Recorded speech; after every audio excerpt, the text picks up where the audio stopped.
Hi. Well, it's another beautiful day. Oops, gotta move this microphone up. Sorry about that. There we go. All right.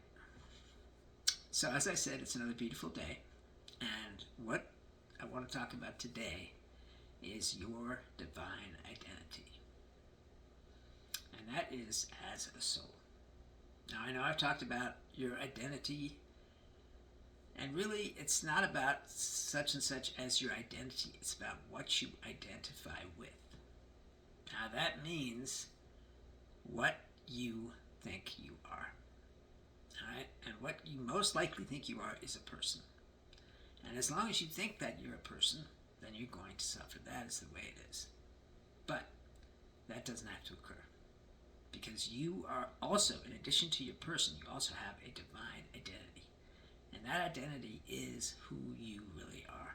This person has been laid over on top of that identity. Okay? And so now you think you're this person. Okay?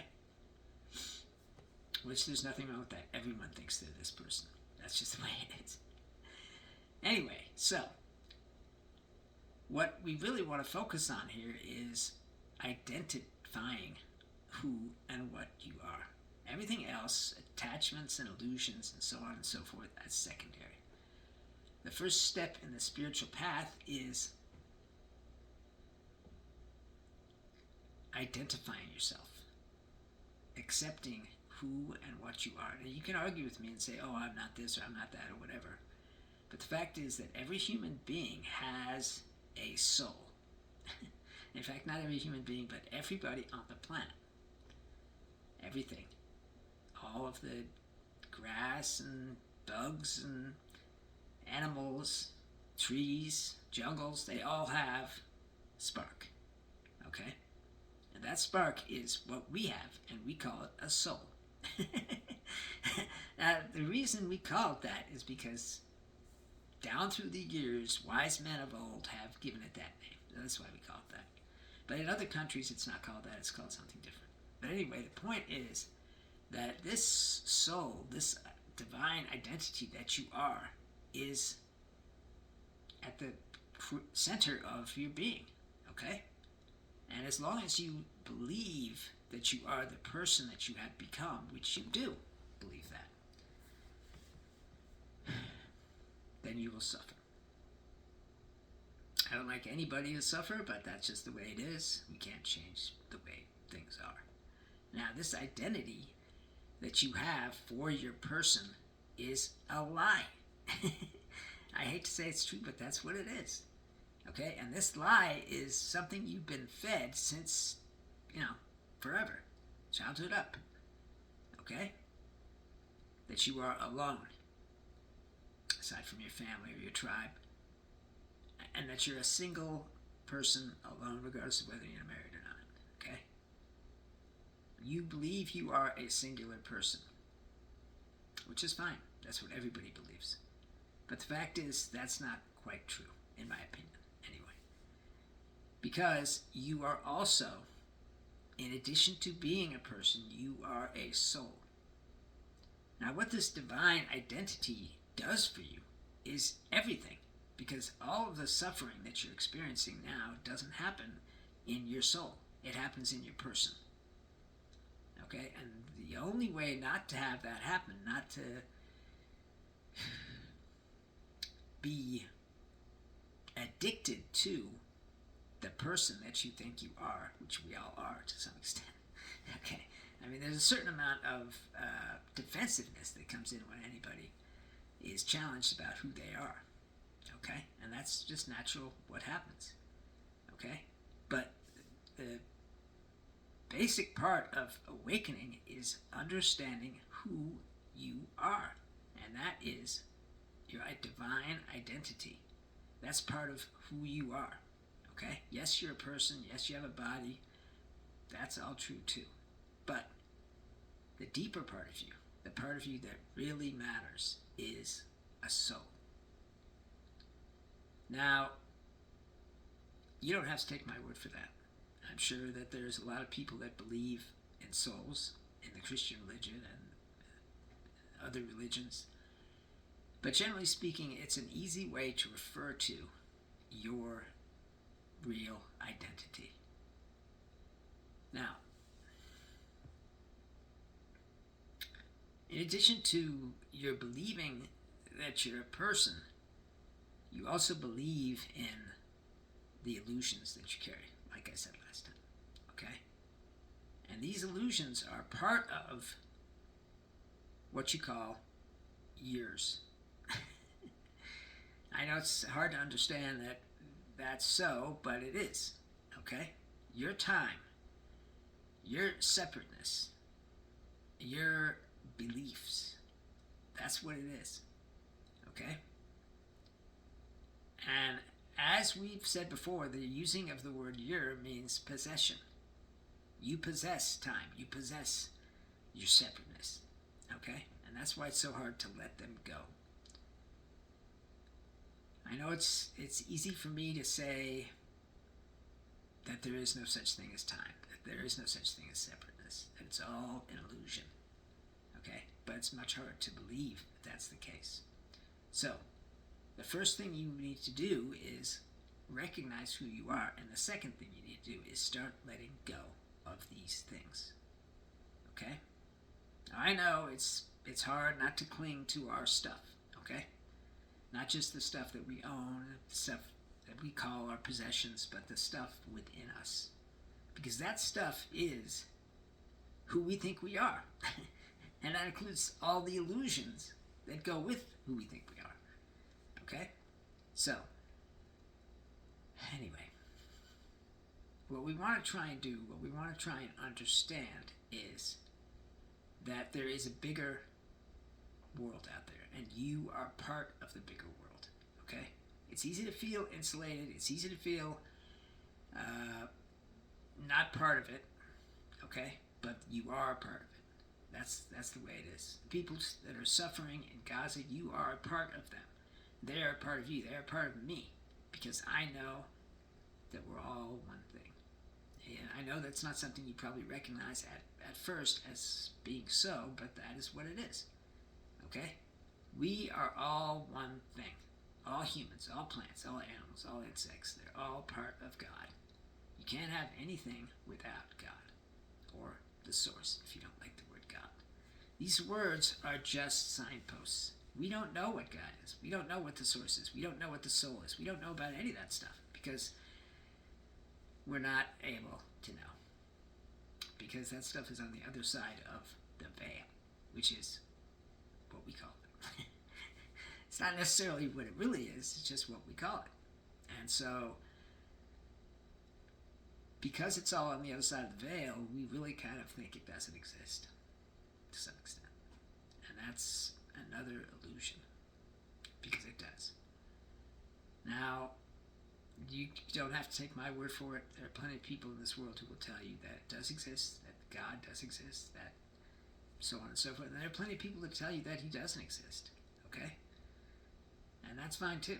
Whatever you think is part of you, because your thoughts are who you are when you're a person, okay? Whatever you think, that's who you are. And that is just part of being human, okay? And as your mind grows and changes, who you are changes with it, okay? And these thoughts that are you, okay, are actually just lies. I know that's terrible of me to say, but it's true. You are not a single person. You are not separated. You are not in time. Okay? Yes, your person is in time, but who you are really isn't in time. And as long as you are addicted to time, which you are, believe me, you don't know how hard it is to let go of time. It's really hard. But anyway, as long as you are addicted to time and separateness, and so on and so forth, all the other illusions, you cannot escape. You have to first understand who you are. There is no way outside of that. And now that we have understood who we are, okay, well, hopefully some people are beginning to understand who they are. then you can start looking at what you're holding on to, what you're clinging to. What is it that you can't do without? Not physically possessions and stuff, but in fact, the stuff in your mind. Maybe it's, memories of your mom. You can't let go of memories of your mom. I've had a mom. She died. I still remember her. Okay, but these memories of your mom might not be the best thing for you to have in your brain. Okay, or maybe it's memories of your when you were a great football player or a great artist or a great whatever. Okay, these memories are really hard to deal with because they are in time. As long as we are clinging to something in time, then we are suffering. That is the way it is. Anyway, so whatever it is that we're holding on to, whether it's memories or just the way we think the world is hurting us, okay? Because it's forcing us to be in an illusion. It's forcing us to think things that aren't true, okay? Now, I know it's hard to kind of understand what I'm saying, okay? And maybe you think I'm wrong, which I certainly could be, I suppose, okay? I'm not, necessarily right about everything. I could be wrong, okay? But what I am right about is who you are, okay? And I've told you this on numerous times. You are a soul. And that is who you are. And if you don't accept that, then you cannot move on in the spiritual path. That is the first step in the spiritual path. Okay? I know it's hard. It's very difficult to accept that you are not John Smith, who did this and that and the other, and blah, blah, blah, blah. Okay? Because when somebody asks you who you are, that's what you say. You say your name and what you've done and so on and so forth. Okay? That's what you think you are. But that's not all you are. You are much bigger than that. We think of ourselves as these small little humans, okay? Which is fine, okay? But the fact is, we're not these small little humans. We are everything. The trees, the grass, the insects, the animals, we're all them, too. We're all part of the natural world. We're part of the universe. If you believe that you're this small little creature that lives on a planet, okay, which you do, then you will be in suffering. That is the way of it. Now, I'm not trying to say that suffering is something you can escape when you still think you're a person, because you can't. It is part of being a person. It's part of the human condition. The only way to escape suffering is understanding who you really are.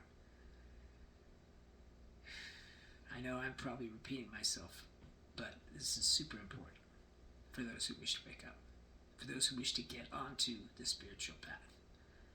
And even a little bit of increase in awareness is just amazing. Believe me, you won't believe your eyes or your ears. But to get back to the point is that we need to accept what is, and that includes accept what is about ourselves. And that means that we must accept who we are. If we don't do that, then we're going to continue to be in suffering, and that is the way it is. Now, other things that we are holding on to are attachments, and sometimes that means people, okay? Because you're attached to the feeling that being with these people give you, okay? And that means that when those people aren't there, you're in addiction, because you don't have that feeling anymore, and you want that feeling, and you need that feeling, but you can't get it, okay? And so the hole inside of you opens up a little more, and you have to try and fill it. Or at least you think you have to try and fill it. Now, I love people. People are great. People are the best. You have to have human contact if you want to have a good life. things happen. People move away. People change. People die. And sometimes that feeling that you had is just not available anymore.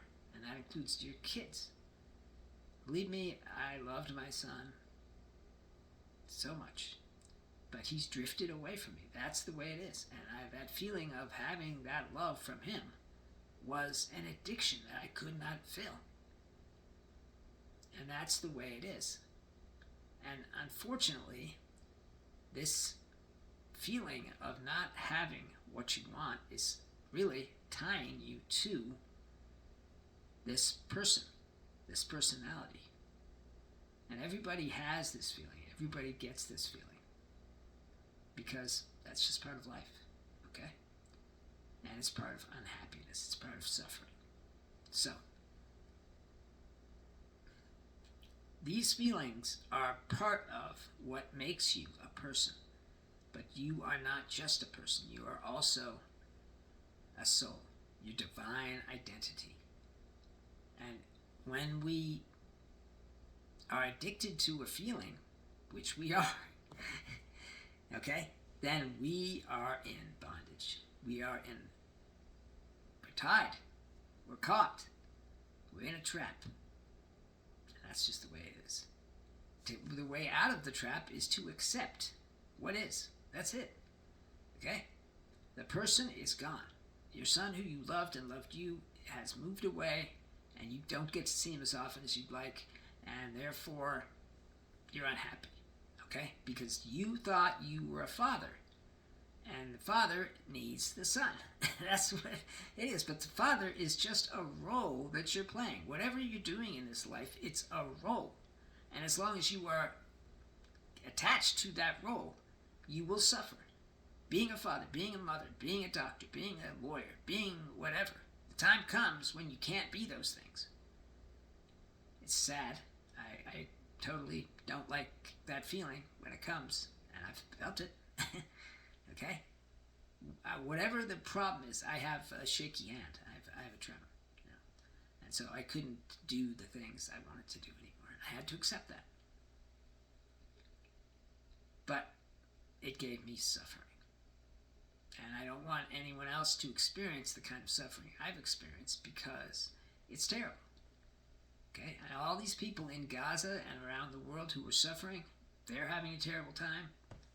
I don't want them to have a terrible time, but there's nothing I can do about it. Their fates are in the hands of the people who own this world, the people who are in control of this world, and there's nothing we as individuals can do about it except to pray. That's one thing you can do.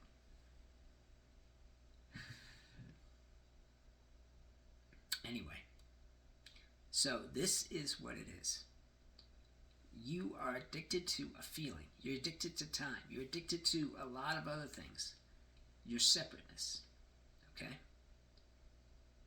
And that is what these illusions do to you. And they're going to continue doing this to you, no matter what. Because that is the nature of being human. Your ego, your fake identity, okay, as I like to call it, is in charge of you. It's doing what it does in order to make itself feel big, okay? Which is either make you great, okay, or make you small, okay? And that is what it is. And it uses these illusions and these attachments to addict you to things that are going to go, because everything is going to go. There is no anything that's not going to go, okay? That is the way it is. Everything changes. The world is impermanent. And so are you. And that is another thing we have to accept. I am aging. I am changing. My body is going to die. That is what is. And I must accept it. And so must you. Because otherwise you will be in suffering about that death. I have lost the fear of death. I don't have the fear of death anymore because I've accepted it. And once you have lost that fear of death, believe me, you're going to feel so good, okay? Because it's like a thing hanging over our heads. That's what it is. And this thing is death. The worst possible thing that could possibly happen. Sorry, my microphone is kind of old. Anyway, the point is, whatever it is that is addicting you to a behavior, okay, like sadness. Sadness is a behavior, so is anger, so is a lot of other things, is not real. The only thing that is real, the only thing that really matters is your soul and the connection you have to God through it. That's it. Because everything else is gone. It's got to be gone, and that's just the way it is. But your divine identity will never be gone. Your divine identity cannot die. Now, I use the word identity, okay? Because that's just the way it is. But it's also your soul, okay? And you need to identify with your soul. That is what needs to happen in order for you not to suffer. So that's why I use the word identity. Okay? But anyway, all these things are part of who you are. And if you are lost in all of these needs, like the need for a man, and you can't do without a man, you have to have a man or a woman, okay? And if you don't have that, you're going to be lonely. And when you are lonely, you're judging yourself as not good enough, not complete. That's what's happening. Whatever these things are that you're doing, okay, they have a way out, and that is to awaken. That's it, okay? There's no other way out. Otherwise, you will suffer till the end of your days. That's just the way it is. And the way, that medical science is progressing, that could be a long time. And I don't want anyone to suffer for a long time. I suffered far long enough when I was in suffering. But there's a way not to be in suffering, and that is to accept who you really are. You're not going to be able to accept this just because I say it. Just because I say something, that doesn't make it so. I would love if that were so. You have to accept it because you feel who you are deep inside you. Okay? I know it's easy to overlook the soul. It's easy to overlook that part of your being, but that part of your being is there. And if you can find the still center of your being, okay, the place where nothing is going on, no thoughts, no emotions, then you will see and feel your identity, your spiritual identity, your divine identity. And that is just what is. But in order to get to the place of still center of your being, you have to do something. And that is not think. And you can do that by surfing. You can do that by jumping off mountains. You can do that by skydiving. Okay? Yes. When you're in the air, falling at, ungodful speeds,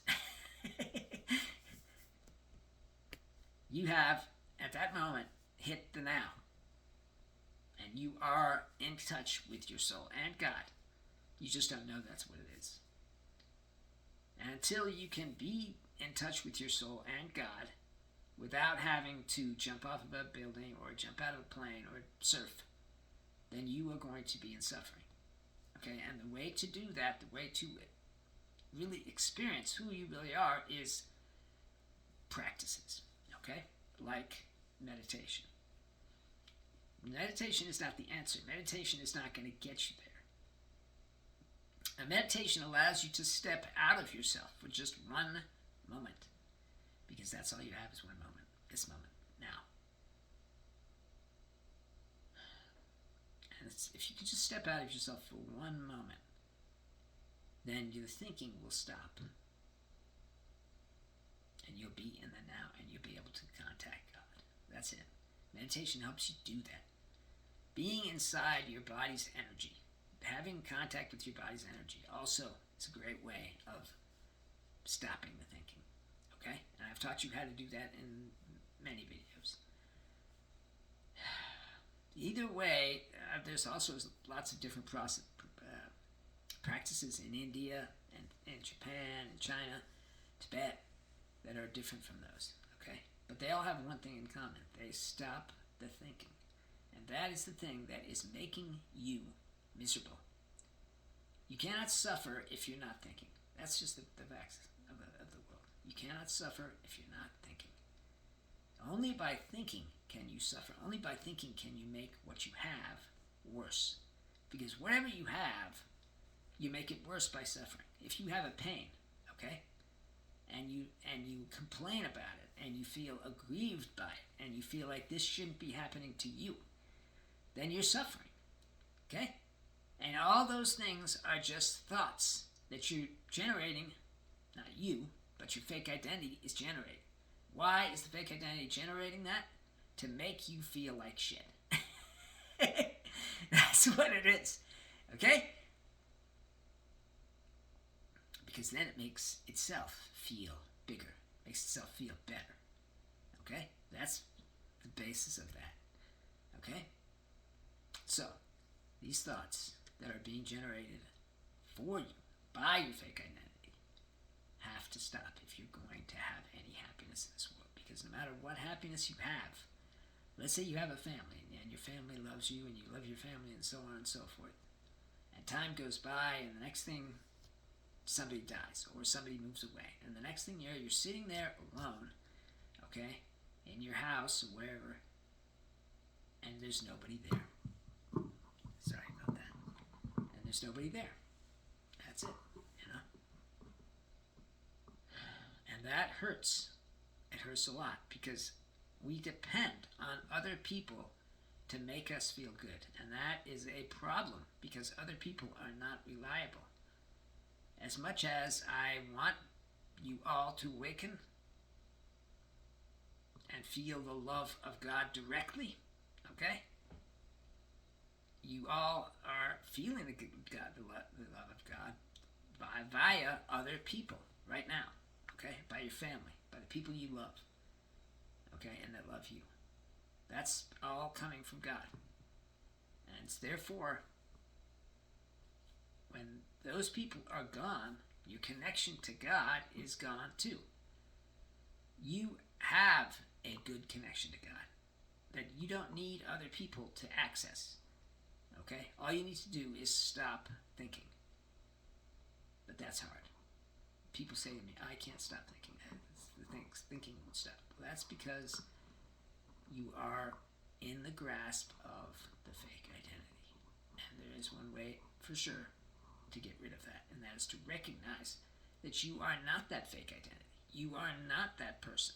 You are a soul. I know that's a hard recognition, and in the meantime, meditate. Go inside your body. Be with the energy of your body. Okay? Those are the two ways for sure that I know that makes me stop thinking, and I assume it'll do the same for you. Well, the clock on the wall is saying it's time for me to go.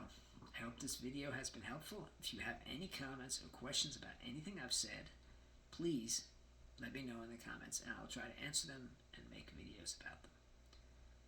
All right. I love you all because you're me. We are one. There is no difference between you and me. There is no difference between me and God. There is no difference between you and God. Because we are all one thing. There's no difference between anything else in the universe that is alive and you. And that's why you are part of the universe. And the universe is part of you. Well, I guess I gotta go. It's been wonderful talking to you. Have a great day and a great life.